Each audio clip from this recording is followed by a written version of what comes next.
Chintu TV. Keep watching Chintu TV. Like, share and subscribe our channel Chintu TV. Ahmedabad पहाड़ों के दामन में बसा एक खूबसूरत शहर, और इस शहर में अमन और सुकून से रहने वाले लोगों में एक घर चिंटू का भी था, जो अपने माँ बाप, दादी और बहन भाई मिंटू और हानी के साथ रहता था। आज शहर में घोड़ों की रेस का एहतमाम किया गया था।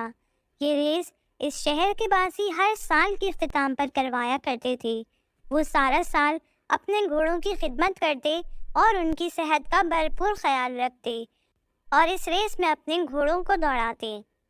जॉनी, आज तुम ही जीत कर आना, चिंटू ने अपने घोड़े से कहा।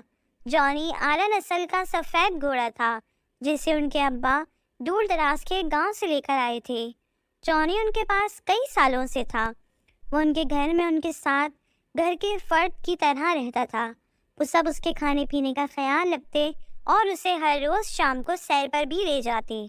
उनके शहर में हर साल होने वाली ये घोड़ों की रेस जॉनी कई बार जीत चुका था, लेकिन पिछले 2-3 सालों से न जाने क्या हो जाता कि जॉनी दौड़ते दौड़ते अचानक हाँफने लगता और एकदम निढाल होकर ज़मीन पर बैठ जाता और रेस ख़त्म होने तक उठता ही नहीं।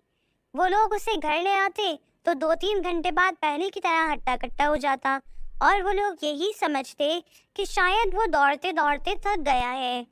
डैड, आपने वो पाउडर तैयार कर लिया जो हमें उस जॉनी को खिलाना है?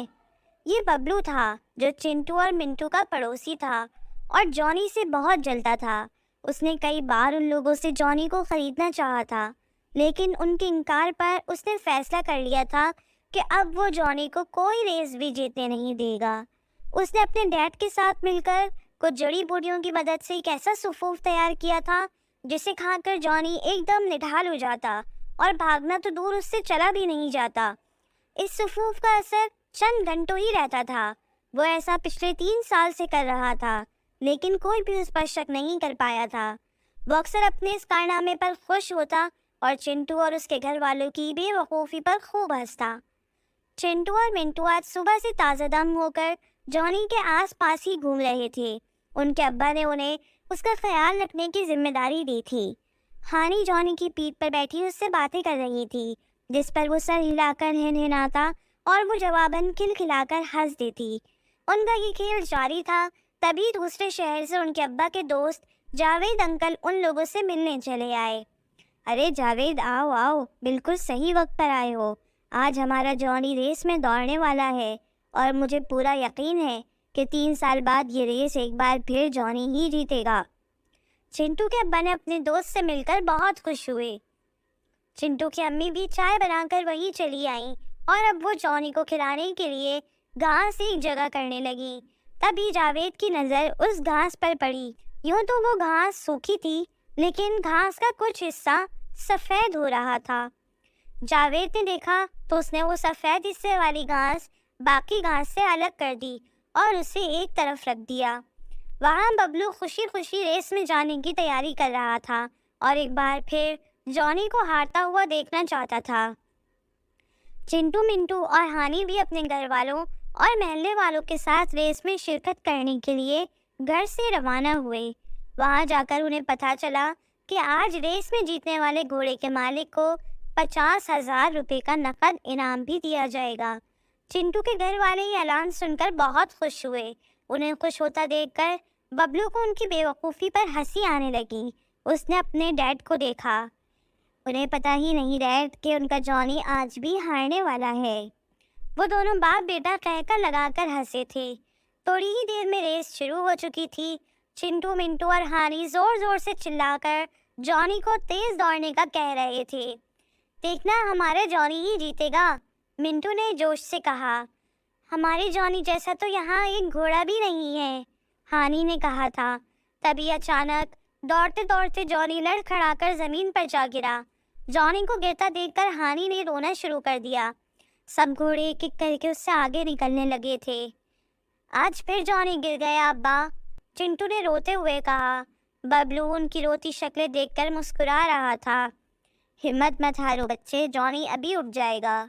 जावेद अंकल ने उन तीनों को हौसला दिया था, लेकिन वो लोग जानते थे कि पिछले 3 सालों से ऐसा ही होता आ रहा है। रेस के दरमियान में जॉनी यूं ही गिर जाता है और फिर काफ़ी देर तक निढाल रहता है। अभी भी यही हुआ। सब घोड़े जॉनी को पीछे छोड़कर आगे निकल गए। वो जो सबसे पहले नंबर पर था, अब सबसे पीछे ज़मीन पर गिरा पड़ा था। चिंटू, मिंटू और हानी मायूस होकर अपनी जगहों पर बैठ गए। वो जानते थे कि अब जॉनी नहीं उठेगा। वो लोग रेस हार गए हैं। देखा डैड कैसे रो रहे हैं बेचारे। एक घोड़े के लिए हमसे दुश्मनी मोली, अब देखते हैं कैसे जीतते हैं, बबलू ने चहकते हुए कहा। वो देखो बेटा, जावेद अंकल ने उन तीनों को उठाकर मैदान की तरफ इशारा करके जॉनी को देखने को कहा, जो हिम्मत करके अपने पैरों पर खड़ा हो चुका था। शाबाश जॉनी, भागो, दौड़ो, जल्दी करो, चिंटू, मिंटू और हानी ने एक आवाज़ होकर कहा और जॉनी ने एक बार फिर भागना शुरू कर दिया। वो तीनों अब चीख चीख कर उसे तेज़ दौड़ने को कह रहे थे और वो दौड़ता हुआ एक बार फिर सबको पीछे छोड़कर रेस जीत चुका था। स्टेज पर चिंटू, मिंटू और हानी अपने अब्बा के साथ इनाम लेने गए थे। सभी बेहद खुश थे कि बिला आखिर 3 सालों बाद एक बार फिर जॉनी रेस जीतने में कामयाब हो गया था, जबकि दूसरी तरफ बबलू और उसके डैड अपने प्लान की नाकामी पर शदीद गुस्से में थे। ऐसा कैसे हो सकता है डैड? वो जॉनी ये रेस कैसे जीत सकता है? बबलू ने गुस्से से कहा था। ऐसे जावेद अंकल ने वो सफ़ेद पाउडर मिली घास उनके सामने फेंकी थी। वो चिंटू, मिंटू के अब्बा और सारे महल्ले वालों को लेकर बबलू के घर आए थे। मैं जब यहाँ से गुजर रहा था तो मैंने इन्हें चिंटू के घर जाते देख लिया। ये घर के पिछले हिस्से से अंदर दाखिल हुए और जॉनी की घास में ये सफ़ेद पाउडर मिला दिया। मैं तभी समझ गया था कि कुछ तो गड़बड़ है, इसलिए मैंने जॉनी के खाने से पहले ही ये घास अलग कर दी थी और यूं तुम्हारा प्लान नाकाम हो गया। सबने उन दोनों बाप बेटे को गुस्से से देखा और फौरन शहर छोड़कर चले जाने को कहा। Good bye.